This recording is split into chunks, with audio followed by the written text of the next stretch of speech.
Madame, Monsieur, bonsoir. Très heureuse de vous retrouver. Voici les titres de l'actualité de ce lundi 28 avril. Le président de la République a reçu aujourd'hui les lettres de créance de 5 nouveaux ambassadeurs en Algérie. On les écoutera dans ce journal.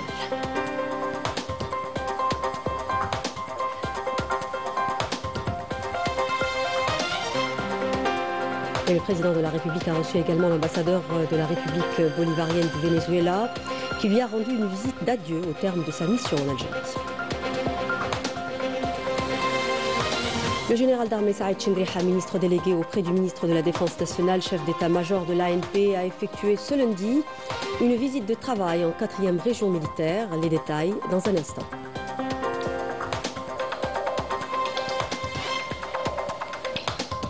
Quatrième rencontre régionale des journalistes et professionnels des médias tenue en présence du ministre de la Communication. À l'ordre du jour, l'examen des perspectives et des défis auxquels sont confrontés les professionnels du métier.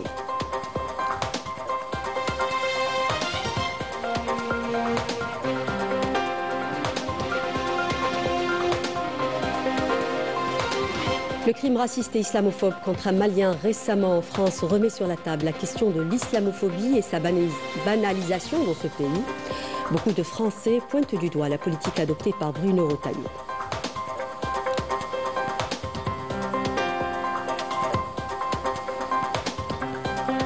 Et enfin, un nouveau sacre pour la gymnaste algérienne Kailia Nemour avec une seconde médaille d'or dans le concours de la poutre et une médaille d'argent de l'épreuve au sol. Ceci lors des finales de la Coupe du Monde 2025 au Caire en Égypte. On en parle dans un instant.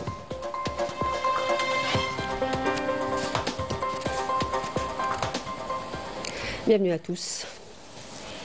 Je le disais à l'instant, le président de la République, Abdelmadjid Tebboune, a reçu aujourd'hui les lettres de créance de 5 nouveaux ambassadeurs accrédités en Algérie. Le président de la République a reçu l'ambassadeur de la République fédérale de Somalie en Algérie, Youssef Ahmed Hassan, qui lui a remis ses lettres de créance. السفير يوسف أحمد حسن سفير جمهورية الصومال الفيدرالية.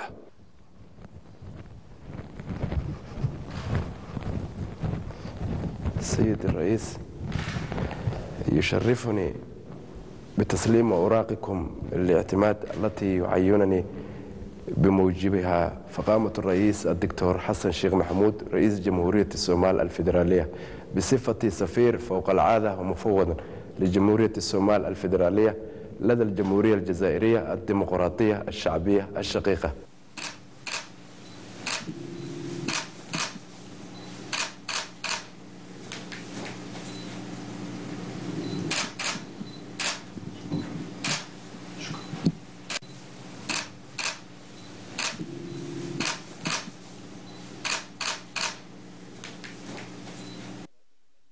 Le nouvel ambassadeur de la République fédérale de Somalie a salué le soutien continu de l'Algérie à son pays, réaffirmant la volonté des deux pays à approfondir les relations de coopération, notamment dans le domaine de la sécurité et de la défense, compte tenu de l'expérience réussie de l'Algérie en matière de lutte contre le terrorisme. Je vous invite à l'écouter. Aujourd'hui, j'ai présenté mes lettres de créance en tant qu'ambassadeur extraordinaire et plénipotentiaire de la République fédérale de Somalie auprès de la République algérienne démocratique et populaire à son Excellence le Président Abdelmadjid Tebboune, à qui j'ai transmis les salutations de son frère, son Excellence le Président de la République fédérale de Somalie, Dr Hassan Sheikh Mahmoud, ainsi que les salutations du peuple somalien qui nourrit amour et considération pour le gouvernement et le peuple algérien pour leur soutien constant dans toutes les circonstances. J'ai également discuté avec son Excellence des perspectives de partenariat afin de réaliser des objectifs communs et de soutenir les efforts de développement des relations bilatérales stratégiques entre nos deux pays. Nous avons abordé les questions prioritaires, notamment dans les domaines de la coopération économique et commerciale, du renforcement du partenariat en matière de sécurité et de défense, ainsi que du logement, de l'urbanisme, sans oublier l'expérience algérienne dans les secteurs de l'exploitation minière, de l'agriculture et de l'élevage. Son Excellence le Président Tebboune a été informé lors de notre rencontre des dernières évolutions de la situation en Somalie, où le gouvernement et le peuple mènent une lutte contre le terrorisme. Compte tenu des succès de l'Algérie dans l'éradication des groupes terroristes, nous aspirons à bénéficier de son expertise et à renforcer renforcer la coopération pour relever ensemble ce défi commun. La rencontre a été l'occasion d'examiner et de discuter des défis actuels et de mettre en place des mécanismes de coopération efficaces et de coordination politique au niveau régional, international et africain. Les relations entre nos deux pays remontent à plusieurs décennies de coopération et de solidarité. La Somalie n'oubliera jamais la position historique de l'Algérie en faveur de la reconstruction de notre État. L'Algérie a été l'un des premiers pays arabes à apporter un soutien matériel et moral direct à notre gouvernement. Cette position fraternelle reflète la profondeur des liens entre nos deux peuples et confirme que l'Algérie a toujours été et restera un partenaire stratégique pour la Somalie. Aujourd'hui, nous renouvelons notre gratitude, notre estime et notre respect et nous aspirons à une nouvelle étape de coopération fructueuse, d'unification des efforts et des positions sur les questions d'intérêt commun, d'autant plus que nos deux pays représentent l'Afrique au sein du Conseil de sécurité des Nations Unies. Nous avons aujourd'hui une opportunité précieuse pour renforcer cette relation solide afin de réaliser davantage de développement, de stabilité et de prospérité pour nos deux peuples frères. Je réaffirme mon engagement total à œuvrer pour le renforcement de ces relations et à ouvrir de nouveaux horizons de coopération profitables à nos deux pays et à nos deux peuples frères.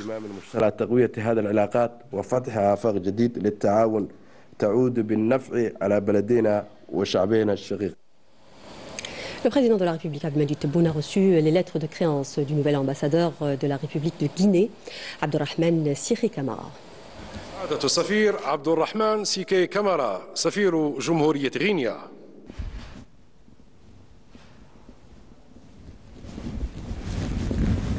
Excellences, Monsieur le Président de la République, j'ai l'honneur de vous remettre les lettres de créance par lesquelles Son Excellence, Monsieur le Président de la République de Guinée, le général Mamadi Doumbouya, m'accrédite en qualité d'ambassadeur extraordinaire et plénipotentiaire auprès de la République algérienne démocratique et populaire.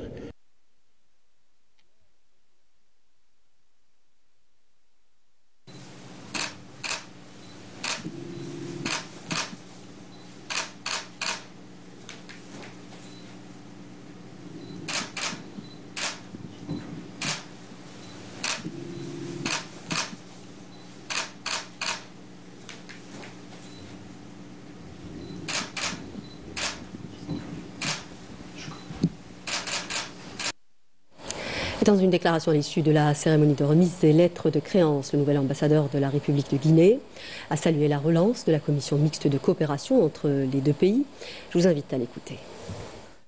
L'insigne honneur et un grand privilège d'avoir été reçu par Son Excellence, Monsieur le Président de la République algérienne, démocratique et populaire, avec lequel nous avons abordé différents aspects, mais avant, je lui ai transmis fidèlement les sincères et chaleureuses salutations de Son Excellence, Monsieur le Président de la République de Guinée, le général Mamadi Doumbouya, lequel m'a chargé de lui manifester sa ferme volonté de revaloriser, redynamiser les relations de coopération avec votre beau pays. Coopération axée sur l'aspect à la fois économique, culturel, technique et scientifique. Aussi, le président de la République m'a chargé d'inviter et qu'il invite le président de la République de Guinée pour une visite officielle en Algérie. Naturellement, je lui transmettrai ce message.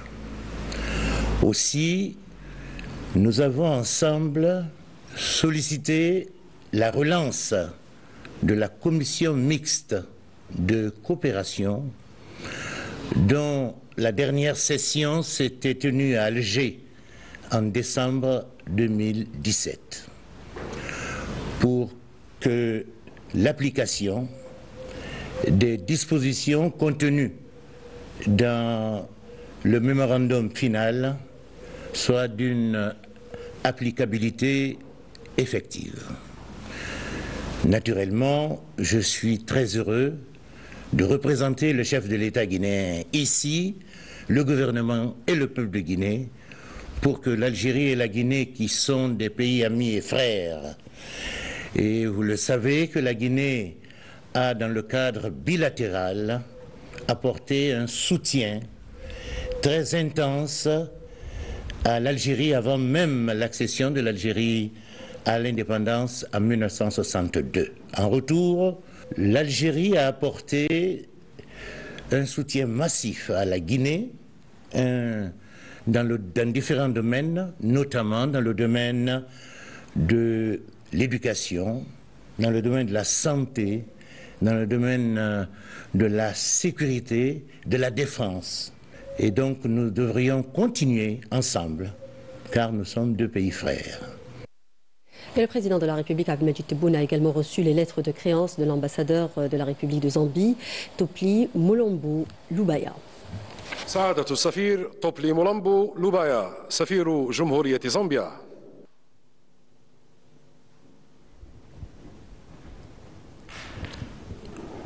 Mr. President, I have the honor to present to you the letter of credence by which His Excellency Mr. Hakainde Hichilema appointed me as Ambassador Extraordinary and Plenipotentiary of the Republic of Zambia to the People's Democratic Republic of Algeria.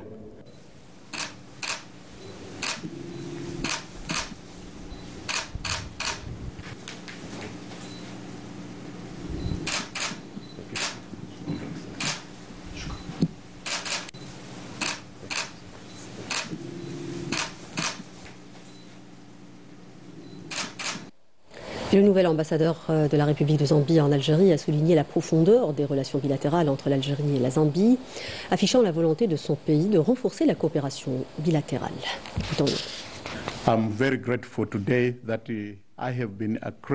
Je suis très heureux de présenter aujourd'hui mes lettres de créance auprès de ce grand pays qu'est la République algérienne démocratique et populaire. Les relations bilatérales entre nos deux pays remontent aux années 60 du siècle dernier, lorsque les pères fondateurs ont jeté les bases de la diplomatie politique. Aujourd'hui, nous œuvrons à renforcer ces liens en faisant progresser la diplomatie économique, en accordant une importance capitale au développement du commerce entre l'Afrique du Nord et l'Afrique australe, en vue de promouvoir le développement dans nos deux pays. Nous sommes pleinement conscients que cet objectif ne peut être atteint sans la consolidation de la stabilité, comme l'a souligné le président de la Zambie, Hakainde Hichilema, qui affirme que l'on ne peut parler de stabilité que si elle s'étend à toutes les régions. Nous sommes ravis d'être ici et espérons bénéficier d'un plus grand nombre de bourses octroyées par l'Algérie et renforcer notre coopération technique pour ouvrir de nouvelles perspectives communes. Et le président de la République a reçu l'ambassadrice de la Bosnie-Herzégovine, Bojana Kandić-Panić, qui lui a remis ses lettres de créance. سعادة السفيرة بويانا كونديتش بانيتش سفيرة البوسنة والهرسك. Monsieur le Président, j'ai l'honneur de vous remettre la lettre de créance par laquelle Son Excellence Željko Cvijanović m'accrédite en tant qu'ambassadeur extraordinaire et plénipotentiaire de Bosnie-Herzégovine auprès de la République algérienne démocratique et populaire.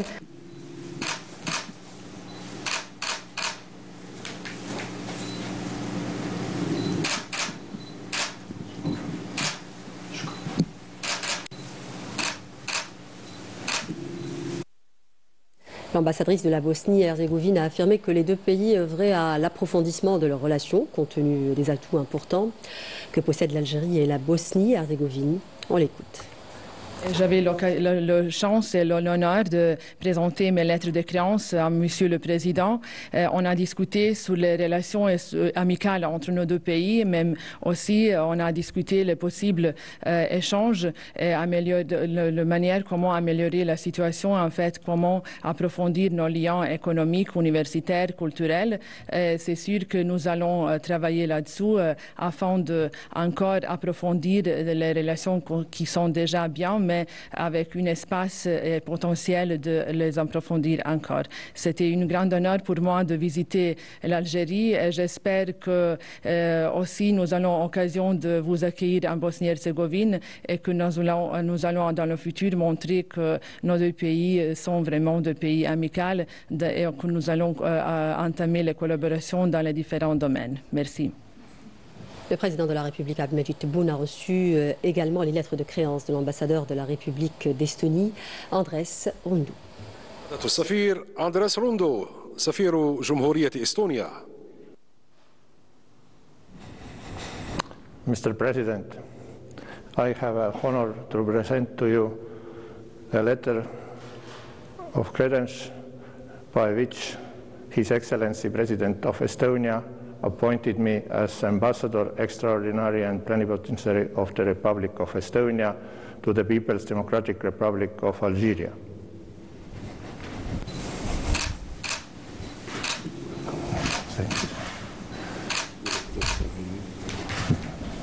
Pleasure to meet you. Nice to see you, Mr. Minister. Le nouvel ambassadeur de la République d'Estonie a mis en exergue les efforts conjoints visant à renforcer la coopération dans les domaines de la numérisation et de la cybersécurité, ainsi que le renforcement des échanges commerciaux entre les deux pays, notamment dans le domaine agricole. J'ai eu un entretien fructueux et constructif avec le président de la République algérienne, au cours duquel nous avons échangé sur les possibilités de coopération bilatérale, notamment en matière d'échanges commerciaux, en particulier dans le domaine agricole. Nous avons également abordé la situation dans le monde, en Ukraine notamment, et dans d'autres régions. D'autres sujets ont également été abordés, tels que la possibilité d'une coopération dans les domaines de la numérisation et de la cybersécurité. Je suis honoré d'être le premier ambassadeur de la République d'Estonie accrédité auprès de la République algérienne démocratique et populaire.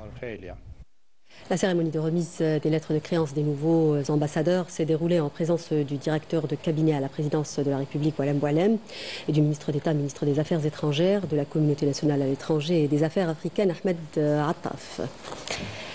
Et le président de la République a reçu par ailleurs l'ambassadeur de la République bolivarienne du Venezuela, Juan Bautista Arias Palacio, qui lui a rendu une visite d'adieu au terme de sa mission en Algérie. L'audience s'est déroulée en présence du directeur de cabinet à la présidence de la République, Oualem Boualem.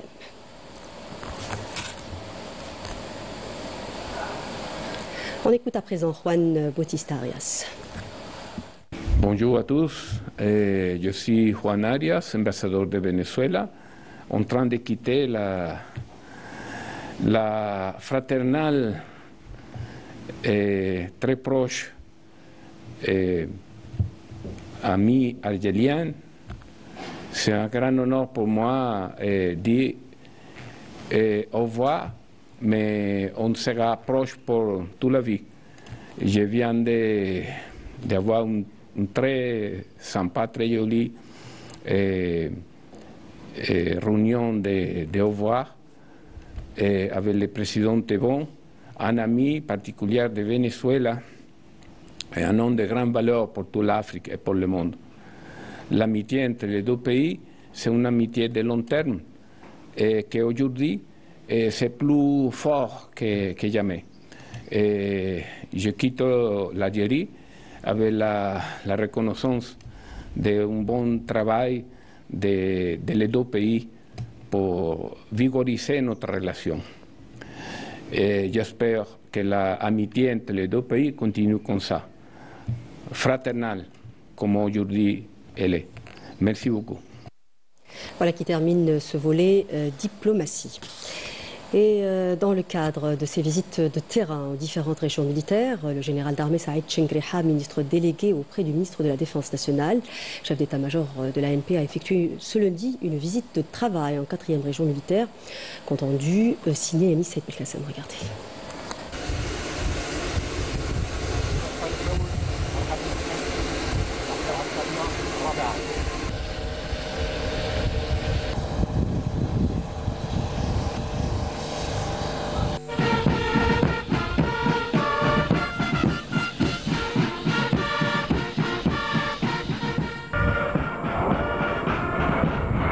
La visite a été entamée depuis le siège du commandement de la région Ouargla, après la cérémonie d'accueil donnée par le général-major Omar Tlemceni, commandant de la 4e région militaire.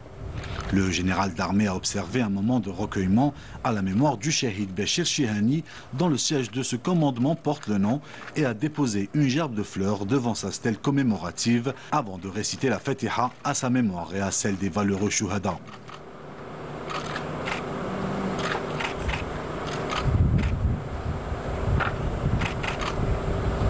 Lors de sa rencontre avec les cadres de la région, le général d'armée a prononcé une allocution d'orientation suivie par visioconférence par l'ensemble des personnels de la 4e région militaire, à travers laquelle il a souligné la nécessité de lutter contre l'utilisation de la propagande mensongère et destructrice et de renforcer le sens de la sécurité chez les individus et les groupes.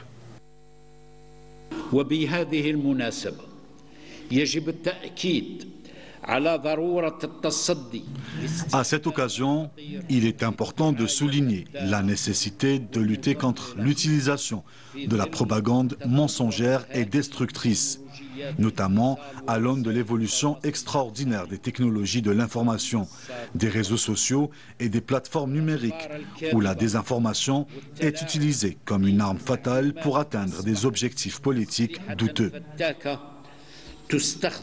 لتحقيق أهداف سياسية مشبوهة. من هذا المنطلق من الأهمية Partant de ce principe, il est de la plus haute nécessité de renforcer le sens de la sécurité chez les individus et les groupes et d'en créer une culture d'information nationale solide qui les incite à vérifier les informations avant de les tenir pour vraies ou de les partager en se référant à des sources fiables et à ne pas se fier aux titres sensationnels et aux autres contenus trompeurs.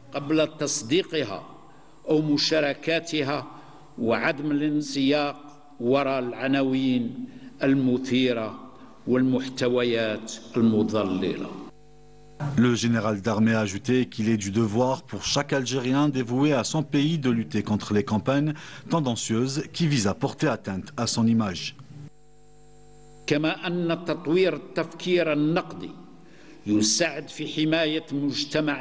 Développer la pensée critique aide à protéger notre société de tomber dans le piège de la propagande qui tend à influencer l'opinion publique nationale, à créer une atmosphère de doute et de méfiance entre les institutions de l'État et le citoyen pour manipuler ce dernier selon des agendas occultes.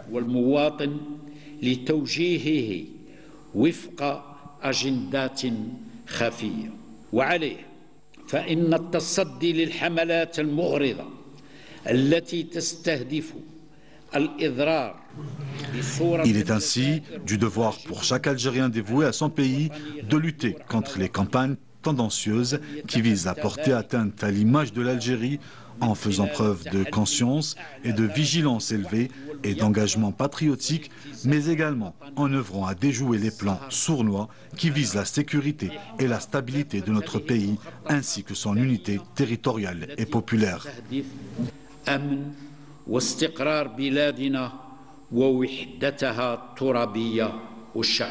Au terme de cette rencontre, le général d'armée a écouté les interventions et préoccupations des personnels de la 4e région militaire qui ont affiché leur volonté de poursuivre les efforts en vue d'accomplir au mieux les missions assignées, notamment en matière de sécurisation des frontières et de protection du territoire national contre tous les fléaux et éventuelles menaces.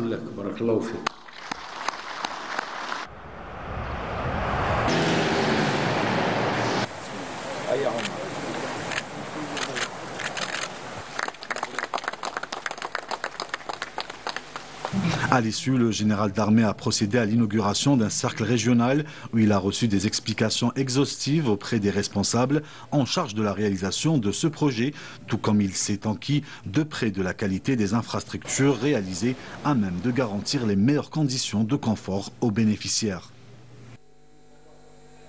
À cette occasion, le général d'armée a félicité les responsables pour les efforts fournis en vue de livrer les nouvelles infrastructures dans les délais impartis, de même qu'il les a exhortés à veiller à leur maintien en condition en faisant preuve de professionnalisme et de gestion rigoureuse de manière à assurer des prestations de services de qualité.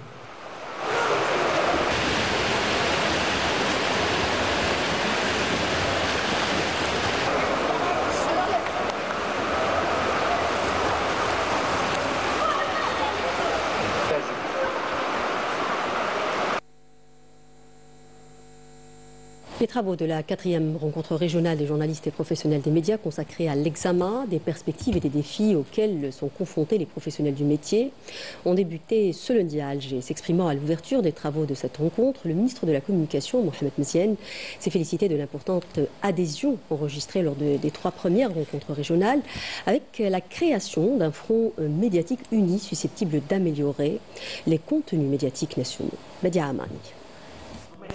Cette 4e rencontre régionale des journalistes et professionnels des médias a été une occasion pour le ministre de la Communication, Mohamed Meziane, d'appeler les journalistes à constituer un seul front pour défendre les intérêts du pays et faire face à la campagne hostile menée par certains pays et médias étrangers pour déstabiliser l'Algérie. Le front médiatique doit répondre avec professionnalisme et responsabilité, surtout que nous appartenons à cette profession appelée le métier des épreuves. Vous savez que l'Algérie est la cible de complots qui œuvrent dans l'ombre. Plus que jamais, nous avons besoin de ces boucliers, maniant la plume et défendant des valeurs supérieures. Venus de 13 wilayas du centre du pays, les journalistes et professionnels des médias étaient nombreux à prendre part à cette importante rencontre.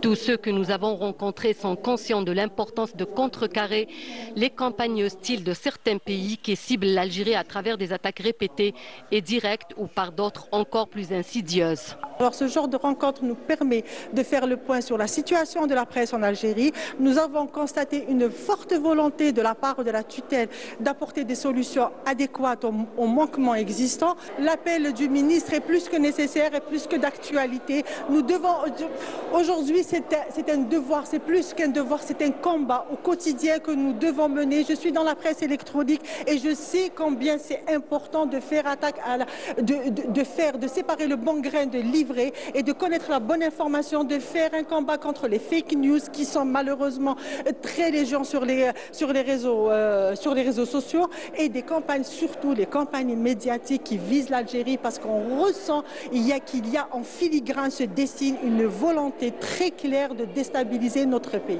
D'abord, la rencontre, elle intervient dans un contexte géopolitique quelque peu... il nous interpelle tous en tant que journalistes, en tant que responsables de l'information. Et donc c'est une excellente initiative qui intervient dans ce contexte et c'est approprié. Donc aujourd'hui, je pense que plus que jamais, les médias sont interpellés afin de faire front commun contre les dangers réels. Ce n'est pas de l'utopie. Il y a des attaques médiatiques, des attaques en tout genre qui visent l'Algérie. Son message est clair. Maintenant, je vais lancer un appel à tous les journalistes, à tout le peuple algérien, que ce soit Fellah, simple citoyen, tout le monde. C'est le moment de se mobiliser. Parce que vous savez pertinemment que ces derniers temps, il y a des attaques médiatiques, surtout de nos voisins de l'Ouest. 4 ateliers ont été organisés sur le nouveau cadre juridique régissant le secteur et la déontologie de la profession, la réalité de la presse audiovisuelle, écrite et électronique face aux défis de l'intelligence artificielle et de la 5G, la communication institutionnelle et son rôle dans la promotion de l'image de l'Algérie, de même que la formation spécialisée et continue et la prospective des métiers de l'avenir.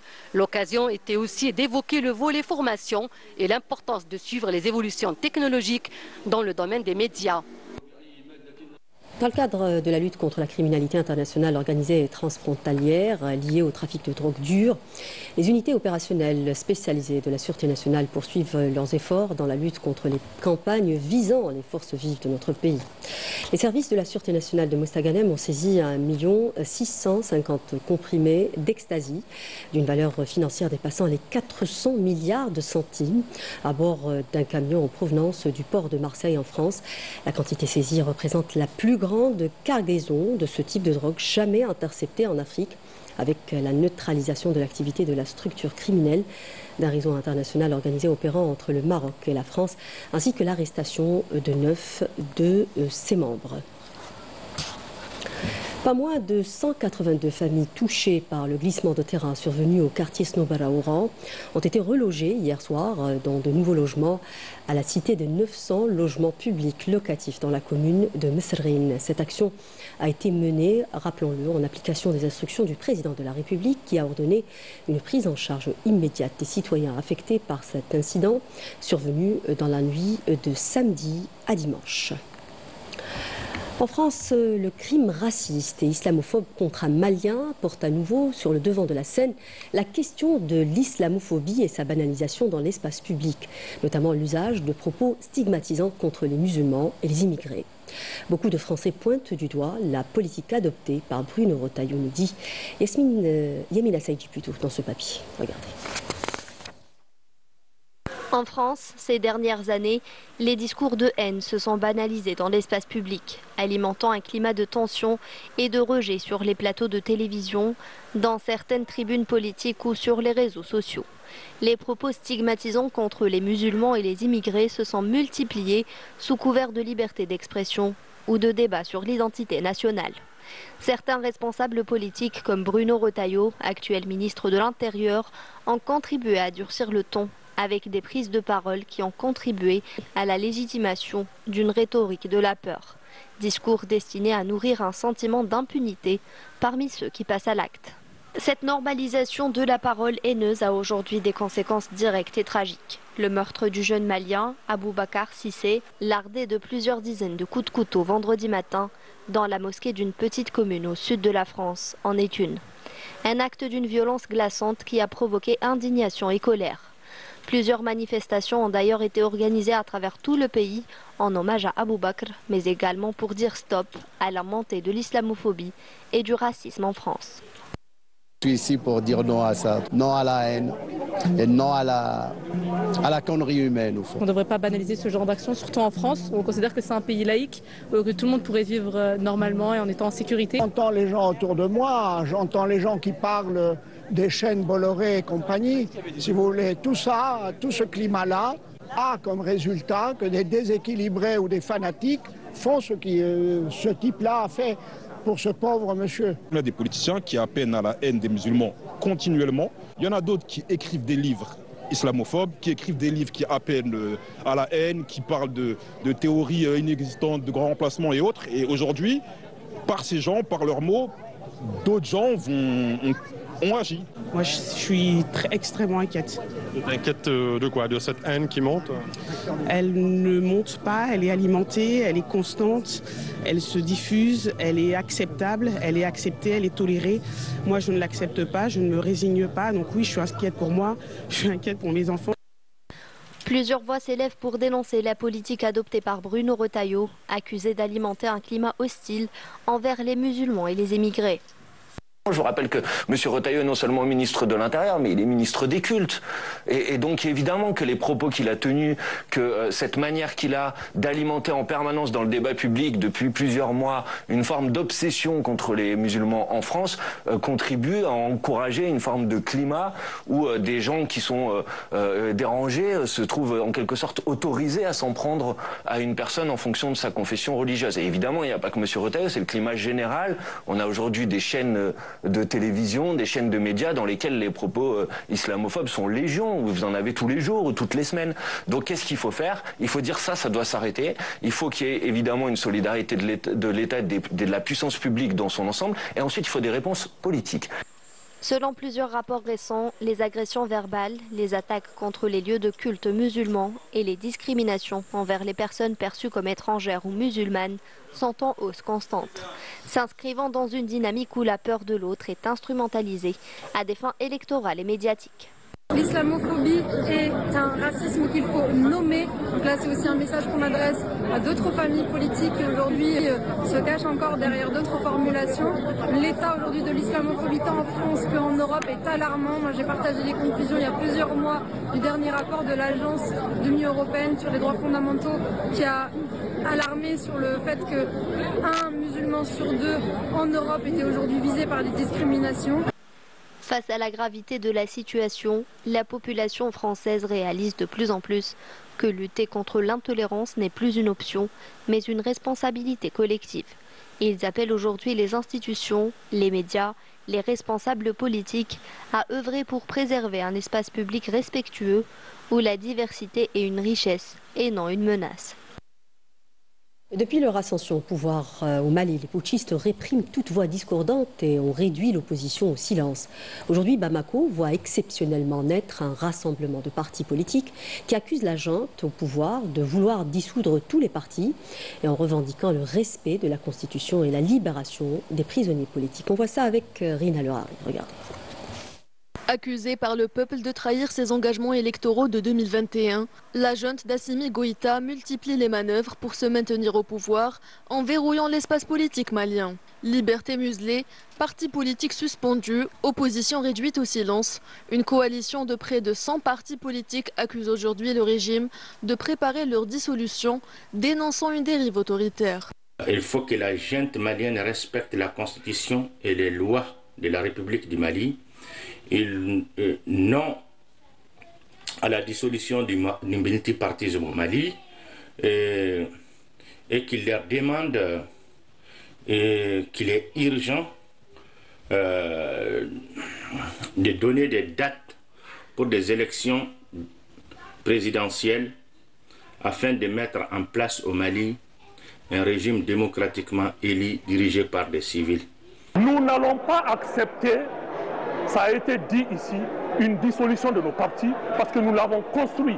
Il n'y a pas l'argent de quelqu'un, il n'y a pas l'énergie de quelqu'un. C'est toute notre énergie que nous avons mis dans nos partis.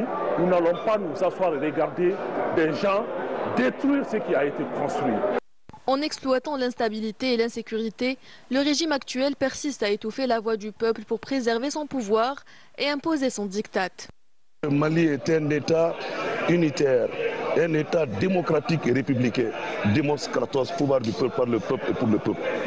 C'est les partis qui peuvent aller compétir pour que le peuple puisse faire son choix. Et c'est ça aujourd'hui qu'on veut nous empêcher de faire. La faction putschiste continue de violer ses engagements, exacerbant une crise déjà profonde au Mali et plongeant le pays dans un avenir plus qu'incertain.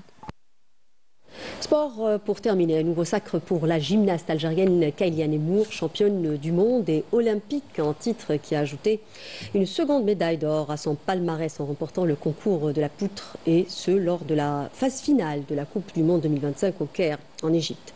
La championne olympique algérienne a également remporté la médaille d'argent de l'épreuve au sol. Retour sur cette belle performance avec Sidi Ahmed Bouareib. À seulement 18 ans, Kailiane Mour enchaîne les consécrations et les médailles d'or. Présente au Caire pour prendre part à la phase finale de la Coupe du Monde 2025, Mour a remporté une deuxième breloque en vermeil, cette fois-ci à la poutre, après avoir totalisé 13 333 points. La deuxième après s'être décrochée au concours des barres asymétriques. Même si elle ne grimpe pas la première marche du podium, elle finit deuxième. Lors de l'épreuve au sol, elle a totalisé 12 966 points, dépassée de peu par son adversaire égyptienne. Je suis très contente d'avoir gagné pareil ces deux médailles, un retour en Coupe du Monde cette année, plutôt pas mal. Voilà, je suis très contente. Il y avait la pression de la Coupe du Monde que du coup j'avais pas fait tout le long de l'année, donc très contente de mes performances. J'ai fait des meilleures notes que les qualifications, donc voilà, je suis très contente et merci à tous pour le soutien. Avec 3 médailles, la participation de Mour à cet événement est plus qu'exceptionnelle, à la hauteur de son immense talent. Un talent qui visera encore une fois l'or olympique en 2028.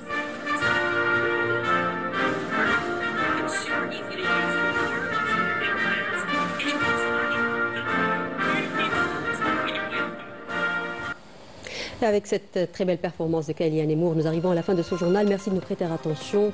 L'info continue sur Canal Algérie. Prochain point de l'information à 20h en langue nationale. J'aurai le grand plaisir de vous retrouver demain à 19h. Excellente suite des programmes sur notre chaîne. Au revoir.